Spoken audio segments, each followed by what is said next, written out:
आज मेरी शॉप पे कस्टमर एक माइक्रोवेव ओवन लेके आया कि ये चीज़ें गर्म नहीं कर रहा है, इसको ठीक कर दें। इसमें क्या मसला था और इसको मैंने कैसे ठीक किया, आइए देखते हैं इस वीडियो में। दोस्तों जैसे ही मैंने इसको जो यहाँ पे अपने एम्पेयर मीटर वाली इस बोर्ड पे लगा के चेक किया तो ये इसकी प्लेट भी घूम रही थी, बल्ब भी चाह रहा था, लेकिन चीज़ें गर्म नहीं कर रहा था। और यहाँ पे आप देख सकते हैं 0.1 एम्पेयर ले रहा है। जब भी ओवन अपनी पूरी कैपेसिटी के ऊपर काम करता है ये तकरीबन 7 से 8 एम्पेयर लेता है। चलिए इसको जो ठीक करने की कोशिश करते हैं। इसके पीछे यहाँ पे और साइडों पे पेज लगे आते हैं। ये पेज खोलने के बाद इसका कवर जो आसानी बाहर आ जाता है। ओवन का कवर उतारने के बाद जो सबसे जरूरी काम करना होता है वो हमने इसका कैपेसिटर डिस्चार्ज करना होता है। अक्सर का ये चार्ज हुआ होता है और इसका बहुत ज्यादा जालिम करंट भी लग जाता है। कैपेसिटर डिस्चार्ज करने के बाद अभी हमने इसके माइक्रोवेव ओवन के आगे ये जो थिम्बल लगे होते हैं जो 220 इसको मिलती है ये भी उतारने हैं। लेकिन इसको उतारने से पहले अक्सर का ये मसला भी चेक कर लिया करें, क्योंकि अगर एम्पेयर आ रहे हो फिर भी चीजें गर्म ना कर रहा हो तो फिर अक्सर का ये फ्यूज भी जला होता है। इसको उतार के यहाँ पे इसको खोल के इसके अंदर फ्यूज भी चेक कर लिया करें। लेकिन इसके अंदर फ्यूज बिल्कुल ओके था, क्योंकि आपने देखा कि शुरू में एम्पेयर 0.1 ले रहा था। तो अभी इसके जो ओवन के ट्रांसफार्मर को बिल्कुल करंट नहीं मिल रहा। अगर करंट मिल रहा होता तो फिर भी यहाँ पे 4 से 5 एम्पेयर लाजमी शो होने थे। तो दोस्तों अभी हमने यहाँ पे मल्टीमीटर ले लेना। मल्टीमीटर की दोनों तरफ जो हमने तारें से उतारी है वहाँ पे लगा देनी है और पीछे से लगा के 30 सेकंड का टाइम लगाना। यहाँ पे वोल्टेज चेक करने हैं। यहाँ पे आप देख सकते हैं 35 वोल्ट आ रहे हैं, जो कि कम से कम यहाँ पे 220 से 230 वोल्ट आने चाहिए। यहाँ पे सबसे जरूरी चीज है कि हमने चेक करनी है कि उसको ऑन ऑफ करके चेक करना है इसकी रिले ऑन ऑफ हो रही है या नहीं।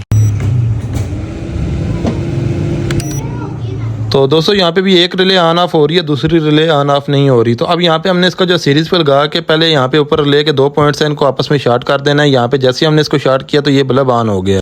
ये ग्रिल वाली रिले है, इसका मतलब ये है कि ये रिले बिल्कुल ठीक है। जो ये यानी कि इससे आगे जो करंट है बिल्कुल ठीक काम कर रहा है। लेकिन जब हम नीचे वाले के दोनों पॉइंट्स को चार्ट करते हैं तो यहाँ पे इसकी ओवन को ऑन हो जाना चाहिए, यानी कि ट्रांसफार्मर को वोल्टेज मिल जाने चाहिए। लेकिन इस केस में बिल्कुल भी ऐसा नहीं है। यहाँ पे पीछे से बल्ब ऑन नहीं हो रहा, तो इसका मतलब ये है कि फिर या तो हमारी जो आगे वायरिंग में या फिर हमारे जो आगे स्विच लगे हुए हैं इसमें कोई मसला है। तो इसके अंदर दरवाजों के अंदर 3 स्विच लगे होते हैं। एक इसका जो है दरवाजे के साथ ऑन ऑफ के लिए स्टार्ट के लिए होते हैं, उसको हमने छोड़ देना। बाकी दोनों स्विच को हमने चेक करना है। जैसे ही हम उतार के चेक कर रहे हैं, इसको चेक करने का तरीकाकार ये होता है कि इसका एक कॉमन पॉइंट है जो कि अलग साइड पे लगा हुआ है, वहाँ पे हमने लगा देनी है तार, सीरीज ऑन रख देनी है और एक दूसरे पॉइंट पे लगानी है। अब यहाँ पे ऑन हो चुका है, बटन दबाने पे ये बंद हो जाना चाहिए बल्ब। इसी तरीके से जब हम छोड़ते हैं तो इसको दोबारा ऑन हो जाना चाहिए। इसी तरीके से दूसरे पॉइंट पे लगाते हैं, आम हालत में इसको बंद होना चाहिए। जैसे ही बटन दबाएं तो ये ऑन होना चाहिए, तो ये बटन बिल्कुल ठीक है। इसी तरीके से इसके अंदर एक दूसरा बटन लगा होता है। जब हमने इसको जो पहली मरतबा दबाया वो ऑन नहीं हुआ, जब दूसरी मरतबा हमने जोर से दबाया तो फिर वो ऑन हो गया। इसका मतलब ये है कि ये जो कंटिन्यूटी नहीं आ रही थी वो इस बटन की खराबी की वजह से नहीं आ रही थी।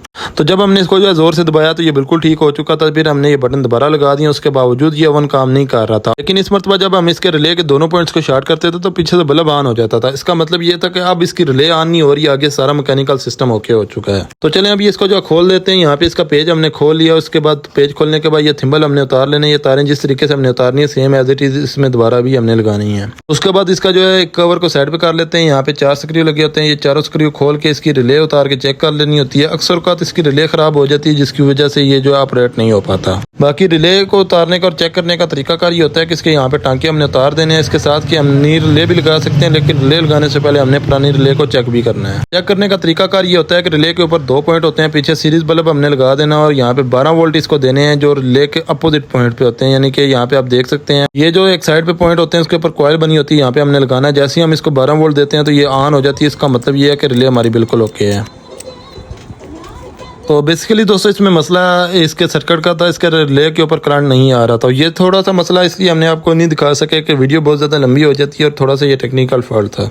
बाकी इंशाल्लाह किसी अलग वीडियो में इसका सर्किट रिपेयर करने के ऊपर भी आपको जो वीडियो बना के दिखाऊंगा। अभी जैसे हम इसको सीरीज पे लगाते हैं, इसका टाइम लगाते हैं तो आप देख सकते हैं पीछे सीरीज ग्लो हो रही है। अब ये बिल्कुल ठीक काम करेगा। अब हम इसको जो है ओवन को एम्पेयर सॉकेट में लगा लेते हैं और जैसे ही हम इसको 30 सेकंड का टाइम देते हैं तो आप देख सकते हैं यहाँ पे 8 एम्पेयर यानी कि 7.7-8 एम्पेयर के ऊपर लोड शो हो रहा है। अब इसके अंदर हम पानी रख लेते हैं। पानी भी हमने इसके अंदर रख लिया। आप 30 सेकंड का टाइम लगाते हैं, 34 सेकंड का। उसके बाद इसका पानी को चेक करते हैं तो माशाल्लाह से पानी बेहतरीन किस्म का गर्म हो चुका था। आप वीडियो में अंदाजा भी लगा सकते हैं पानी के ऊपर से भाप निकल रही है। तो दोस्तों आपको ये वीडियो कैसी लगी है कमेंट सेक्शन में लाजमी बता के जाइएगा। अगर आपको ये वीडियो पसंद आई है तो कमेंट सेक्शन में यस लाजमी लिख के जाइएगा। बाकी ये जिस तरीके से टाइयां हमने काटी थी या जिस तरीके से कवर हमने उतारा था उस तरीके से दोबारा लगा देना है। बाकी किस सीडी से आपने मेरी वीडियो देखी है, मज़ीद टेक्निकल वीडियोस के लिए चैनल को फॉलो कर लें। थैंक यू, अल्लाह हाफिज़, जज़ाकल्लाह।